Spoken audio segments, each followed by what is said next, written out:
வணக்கம். வாழ்க வளமுடன், வாழ்க வையகம். நீங்க எல்லாரும் எல்லா நாட்களிலும் மகிழ்ச்சியா இருக்கணும்னு வாழ்த்துறோங்க. இன்னைக்கு நான் என்ன புதுசா சொல்லணும்?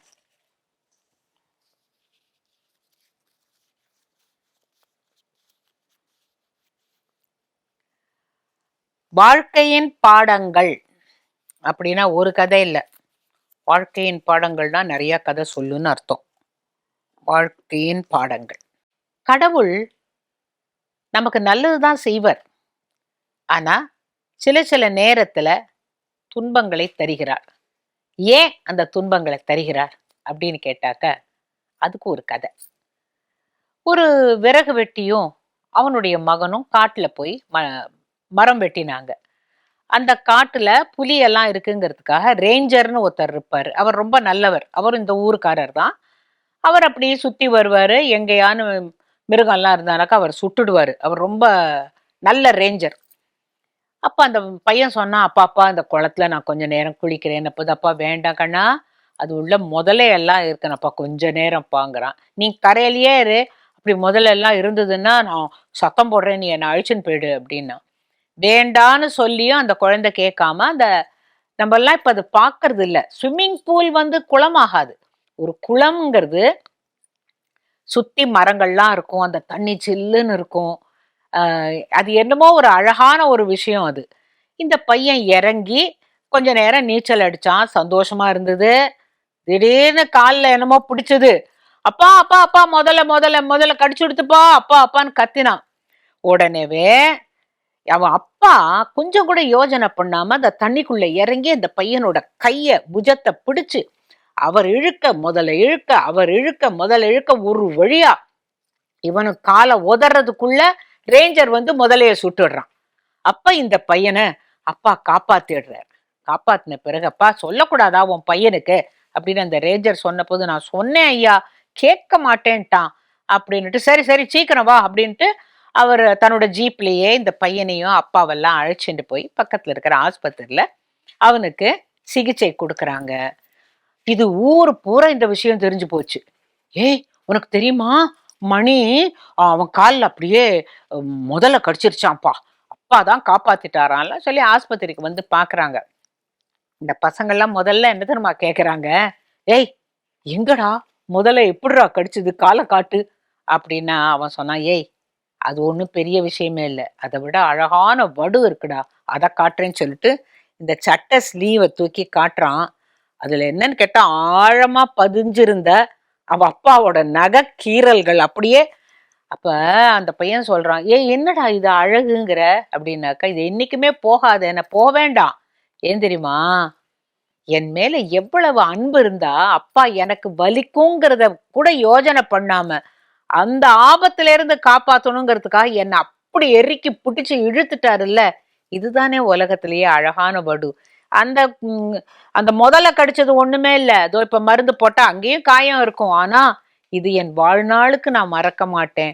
அந்த அன்போட வடுடா இது. எங்க அப்பாக்கு என் மேல எவ்வளவு அன்பு இருந்தா தன் உயிரை கூட பணயம் வச்சு என்னை காப்பாத்துவாரு அப்படின்னு சொன்னானா. அப்ப அந்த பசங்களுக்கு புரிஞ்சுது. நான் என்ன சொல்றேன்னா, கடவுளுக்கு நம்ம மேல எவ்வளவு அன்பு இருந்தா பெரிய பெரிய ஆபத்துல இருந்து நம்மள காப்பாத்தி ஒரு சின்ன துன்பத்தை மட்டும் தரார், நம்ம அதுவே தாங்கலைங்கிறோம். ஆனா இதை எப்படி எடுத்துக்கணும்? அழகான வடு. இறைவன் தந்தால் பெரிய ஆபத்துல இருந்து நம்மளை காப்பாத்தி இந்த அளவுக்காவது வாழ்நாள் முழுவதும் அவருடைய அந்த அன்பை நினைக்கிறதுக்கு, அந்த கருணையை நினைக்கிறதுக்கு ஒரு வாய்ப்பு இருக்கு இல்லையா, அப்படின்னு எடுத்துக்கணும். அதுக்காக தான் இந்த சின்ன சின்ன கதைகள் சொல்றதுக்கு காரணமே இந்த வெறும் கதை கேட்கறதுக்கு இல்ல, அது உள்ள என்ன இருக்கு அப்படிங்கிறத பார்க்கத்தான். அதுதான் எழுதி போட்டிருக்கார், குட்டி குட்டி கதைகளா நிறைய சொல்லுன்னுட்டு.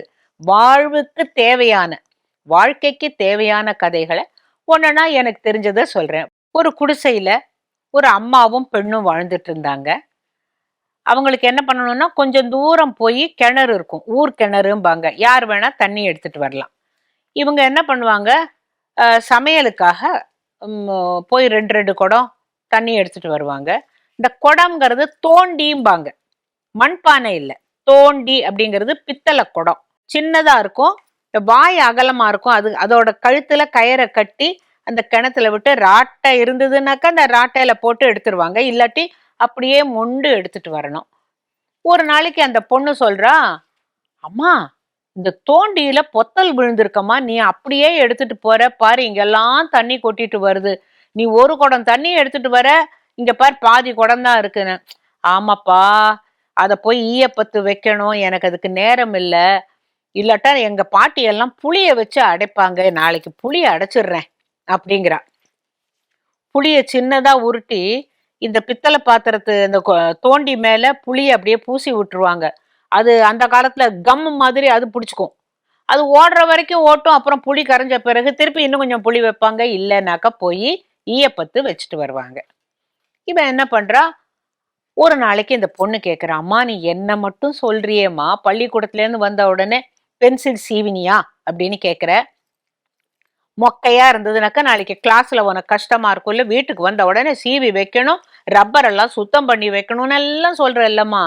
நானும் பாக்குறேன் நீ அந்த ஓட்ட குடத்தை அப்படியே வச்சிருக்க பாரு, இப்படியே விளையாட்டா 6 மாசம் ஓடி போச்சு, நீயும் அதை செய்யல, ஆனா எனக்கு மட்டும் நீ அட்வைஸ் பண்றமா அப்படின்னு அந்த குழந்தை சொன்ன போது, நான் ஒண்ணு பார்த்தேன், போய் அங்கேருந்து தண்ணி எடுத்துட்டு வரேன்ல, காலம்பரியும் போய் எடுத்துட்டு வரேன், சாயங்காலமும் எடுத்துட்டு வரேன் இல்லையா, அப்ப எடுத்துட்டு வரும்போது அரை குடம் தான் வீட்டுக்கு வருது, பாக்கி எல்லாம் அப்படியே விழுந்துகிட்டே வருதா.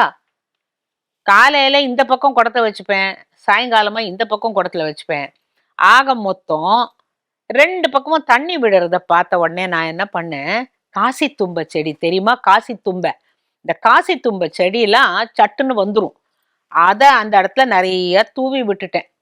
சரி இப்போ இந்த குடத்தை அடைக்கிற வரைக்கும் இந்த தண்ணி அதுக்கு பயன்படுதா பார்க்கலாம் அப்படின்னுட்டு. நீ நம்ப மாட்ட, இங்க வா, நாளைக்கு காலையில உனக்கு காட்டுறேன். இல்ல இல்ல எனக்கு இப்பவே கொண்டு போய் காட்டு அப்படின்னா, இப்ப இருட்டி போச்சு, காலையில வா அப்படின்ன பொழுது காலையில அழைச்சிட்டு போய் காட்டும் பொழுது இந்த பக்கமும் இந்த பக்கமும் எங்கெல்லாம் அந்த தண்ணி சொட்டின்றே போச்சோ அந்த இடத்துல அவ காசி தும்பை செடியை போட்டு அது முளைச்சு கலர் கலரா பூத்து இருக்கு. இதெல்லாம் பறிச்சு கொண்டு போய் பிள்ளையார் கோயில்ல குடு, காசி தும்பை ரொம்ப விசேஷம், பாத்தியா நீ ஓட்ட தோண்டின்னு சொன்னியே, அதையும் எப்படி பயன்படுத்தினேன் பாத்தியா, அது போலதான் நம்ம வாழ்க்கையில ஒரு குடம் இல்லையே, இவ்வளவுதானே தண்ணி வருது வீட்டுக்கு அப்படின்னு நினைக்காம, இது ஏதோ ஒரு விதத்துல நமக்கு நன்மையே பயக்கும் அப்படின்னு ஏன் நம்ம மாத்தி யோசிக்க கூடாது. அப்படிதான் நான் பண்ணினேன். நான் அன்னைக்கே அந்த குடத்தை அடைச்சிருக்கலாமா, அடைச்சிருந்தாக்க இந்த செடி வந்திருக்காது, இவ்வளவு பூ கிடைச்சிருக்காதே. எனக்கே தெரியும் அந்த தண்ணி அப்படியே கொட்டுற போது அடாடா இப்படி சொட்டிக்கிட்டே போறோமேன்னு. ஆனா சொட்டின தண்ணி ஒரு துளி கூட வேஸ்ட் ஆகலைங்கிறத நீ புரிஞ்சுக்கிட்டியா. இதுதான் வாழ்க்கையில நாம சிலதெல்லாம் நஷ்டம்னு நினைக்கிறோம், நஷ்டம் அல்ல, அந்த நஷ்டத்தில் எவ்வளவோ லாபம் வரும் நமக்கு, அதை நமக்கு புரிஞ்சுக்கிறது இல்லை. நமக்கு நஷ்டம் மட்டும்தான் தெரியும், அரை குடம் தண்ணி தானே இருக்குங்கிறோம். ஒரு தரத்துக்கு 2 தடவையா போயிட்டா அதை கொண்டு நிறைய ரொப்பிடலாம்ல. ஆக மொத்தம் அந்த சின்ன பிள்ளைங்களா இருக்கிற பொழுது நமக்கு தோணும், அவங்களுக்கு கார் இருக்கு, அவங்க ஸ்கூலுக்கு எல்லாமே கார்ல வரா, அவங்களுக்கு அது இருக்கு. இந்த எண்ணமே வேண்டாம். காரில் வருவதனாலும் அல்லது பெரிய பங்களா இருப்பதனாலும் அந்த குழந்தைக்கு கல்வி அறிவு ரொம்ப ஜோரா வந்துரும்னு சொல்ல முடியாது இல்லையா. அவங்களுக்கு என்ன அமைஞ்சிருக்கோ அதை எவ்வளவு யூட்டிலைஸ் பண்ண முடியுமோ. படிப்புங்கிறது எல்லாருக்கும் சமம். அந்த பள்ளிக்கூடத்துக்கு வர்றதும் அவங்க போட்டுக்கிற ட்ரெஸ் இதுல வேணா மாறுதல் இருக்கலாம், ஆனா அந்த அறிவை வளர்த்து கொள்ளும் திறமையை நாம் பெருமைப்படுத்தி கொள்ள வேண்டுமே தவிர இப்படி வந்தாதான் அறிவு வரும், அப்படி வந்தாதான் அறிவு ஜாஸ்தி ஆகுங்கிற எண்ணம் வேண்டாம். இந்த ஓட்டை தோண்டியை அடைக்காமலும் இருக்க வேண்டாம், ஆனா ஓட்டை தோண்டியால் என்ன பயன் என்பதை நாம் பார்க்க வேண்டும். இதை நம்ம பார்த்தோம்னாக்க நம்ம சும்மா அதிர்ஷ்டம் அது இதுன்னு பேசுறதுல அர்த்தம் இல்லை.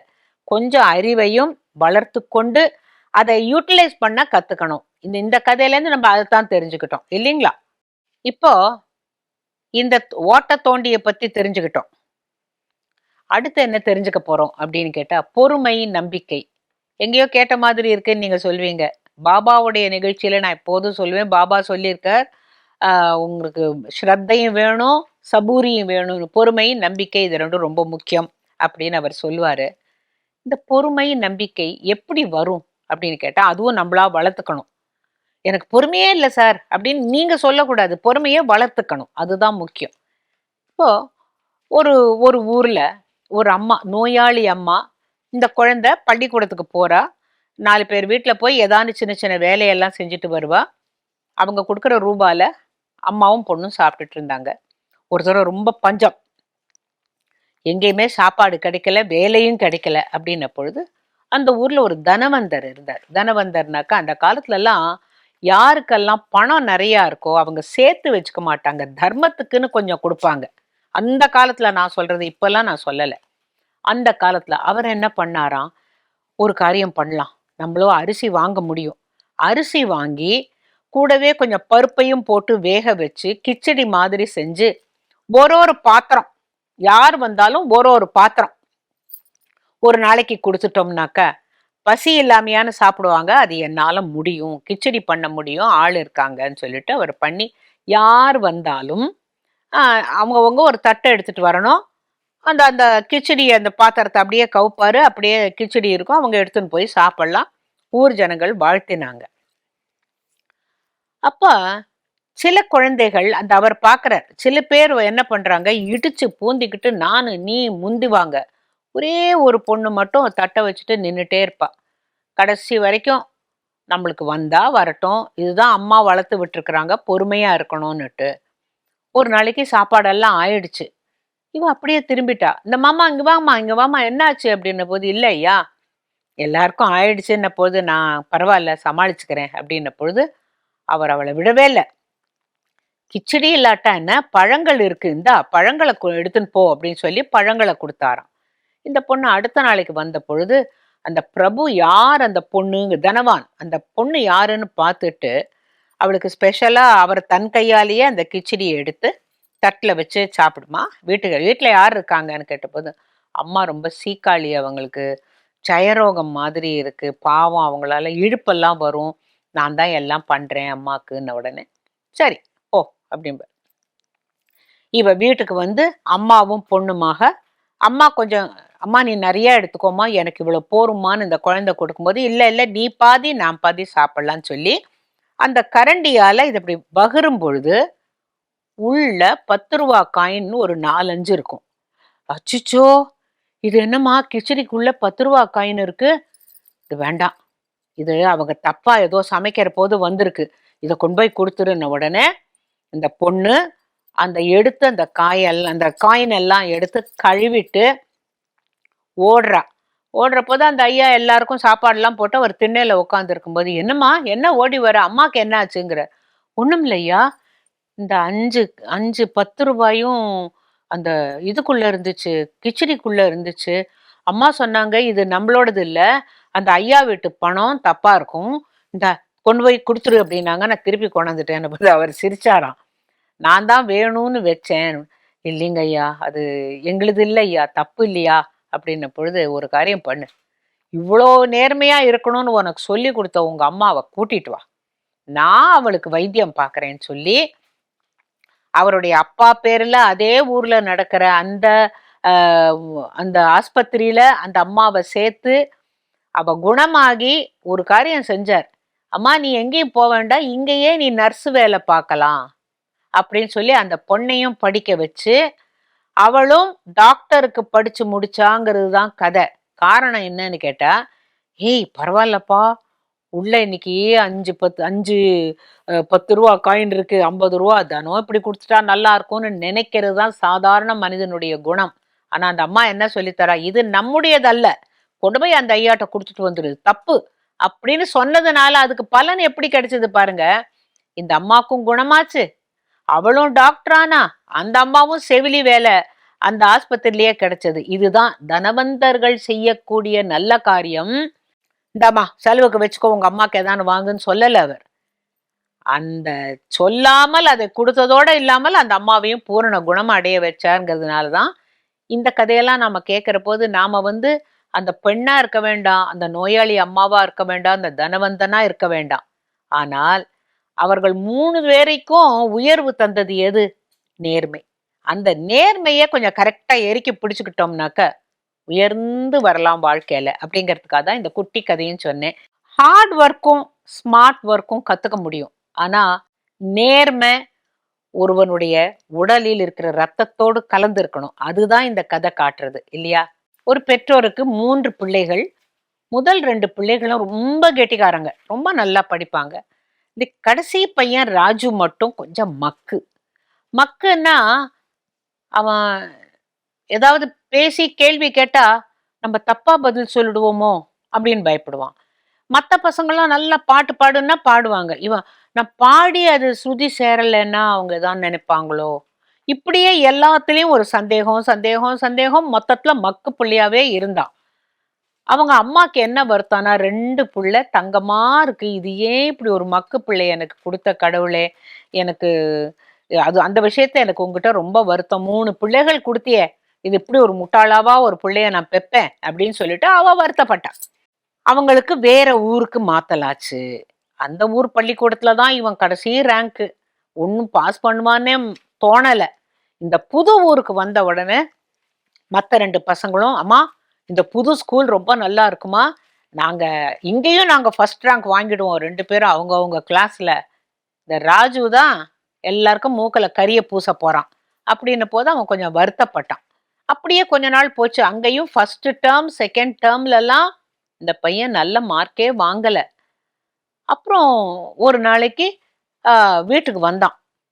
இந்த யூஸ்வலா வந்த உடனே இந்த பைய அப்படி தூக்கி போட்டு சொயின்னு உட்காந்துருப்பான். அப்படி பண்ணாம பைய கொண்டு போய் வச்சுட்டு, அம்மா நான் எங்க ஸ்கூல்ல நான் என்ன மேடையில பாட சொல்லியிருக்காங்க. நீ என்னடா பாட போற? நான் வந்து எனக்கு இங்கிலீஷ்ல 2 லைன் சொல்லி கொடுத்துருக்காங்க, அதே தமிழ்ல 2 லைன் சொல்லி கொடுத்துருக்காங்க.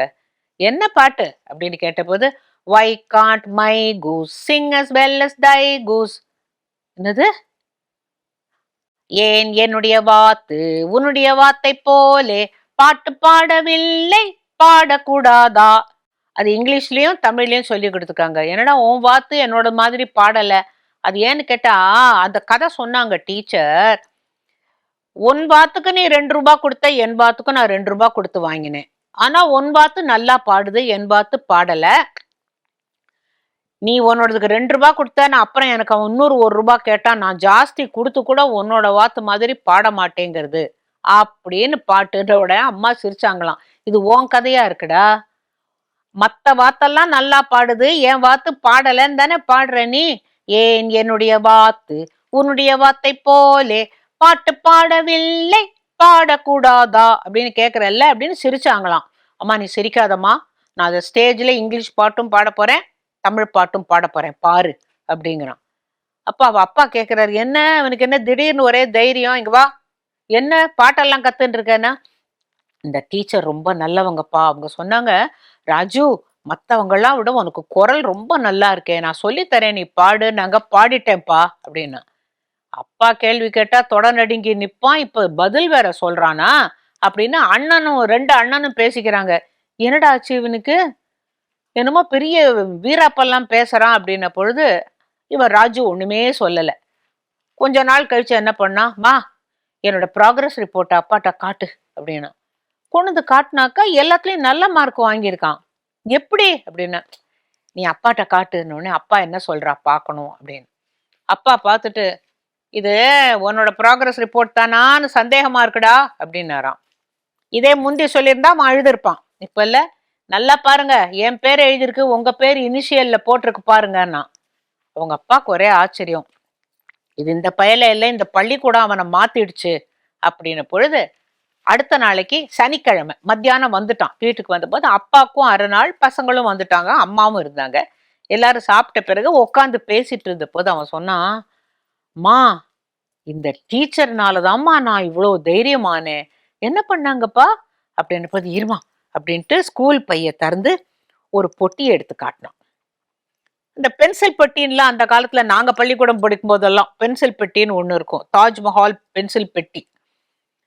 அதை திறந்து காட்டினா, புழுக்க பென்சில்னா தெரியுமா உங்களுக்கு, துணுண்டு துணுண்டு இருக்கும். அதாவது நம்ம எழுதி தேஞ்சு துணுண்டா இருக்கும். அது பின்னால் இருக்கிற ரப்பர் எல்லாம் தேஞ்சு போயிருக்கும். அதுல ஒரு பித்தளை பூன் மாதிரி இருக்கும், அப்புறம் ரப்பர் இருக்கும். அந்த பேனா பென்சிலால எழுதி அந்த ரப்பரால அழிச்சுக்கலாம்.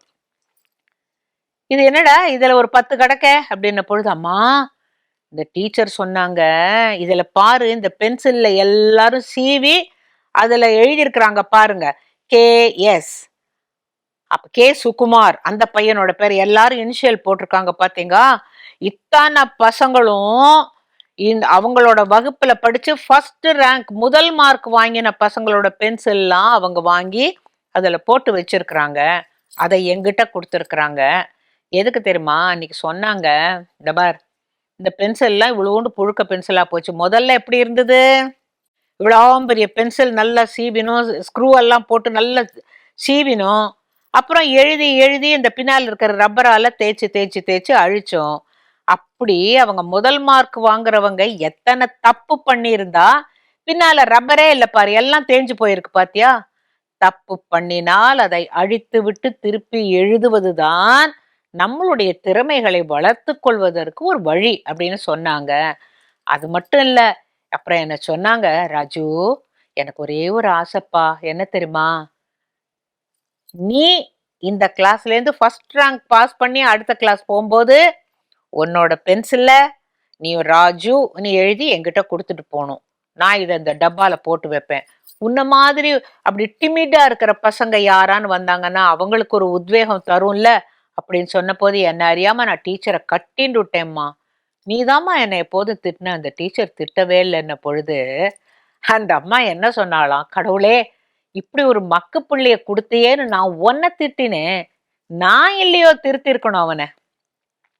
நான் ஒரு நாளாவது சொன்னேன்னா, அவனை பாரு வெங்கட் பாரு எப்படி மார்க் வாங்குறான், கணேஷ் பாரு எப்படி மார்க் வாங்குறான் தானே சொன்னேன், உன்னைதானே திட்டினேன் கடவுளே. அந்த டீச்சர் எப்படி இவனை எப்படி சொன்னா அந்த பிள்ளைக்கு புரியுங்கிறத ஒரு தாயை விட மேன்மையான ஒரு குணத்தோட அவ எப்படி சொல்லி கொடுத்தா, எனக்கு சொல்லித்தர தெரியலையே கடவுளே. நான் உன்னை முட்டா பையில கொடுத்தியேன்னு நான் உன்னை திட்டிருக்க கூடாது, என் தப்பு தான் அப்படின்னு அவன் நினைச்சுக்கிட்டாளாம். அப்புறம் இந்த பையன் சொன்னானா, அப்பா இனிமே நீங்க எந்த கேள்வி கேட்டாலும் நான் சொல்லிடுவேன். அப்புறம் அண்ணன்மார்கள்ட்ட உங்க எல்லாரையும் விட நான் நல்லா பாடுவேன், நீ வேணா பாரு அடுத்த தடவை நான் ஃபர்ஸ்ட் ரேங்க் வாங்குறேனா இல்லையான்னுட்டு. இந்த தன்னம்பிக்கை வருவதற்கு ஒரு தாயோ ஒரு தந்தையோ நண்பனோ செய்ய முடியாது, ஒரு நல்ல ஆசிரியரால் மட்டுமே முடியும். அப்படிங்கிறதுக்காக தான் இந்த கதையை சொன்னேன். இந்த கதையை கேட்டுட்டு இருக்கிற எத்தனையோ பேர் டீச்சர்ஸ் இருப்பீங்க, அல்ல இருந்து ரிட்டையர் ஆயிருப்பீங்க. ஆனா இது உங்களுடைய நெஞ்சை எங்கேயோ போய் தொடணும் அப்படிங்கிறது தான் எங்களுடைய ஆசை.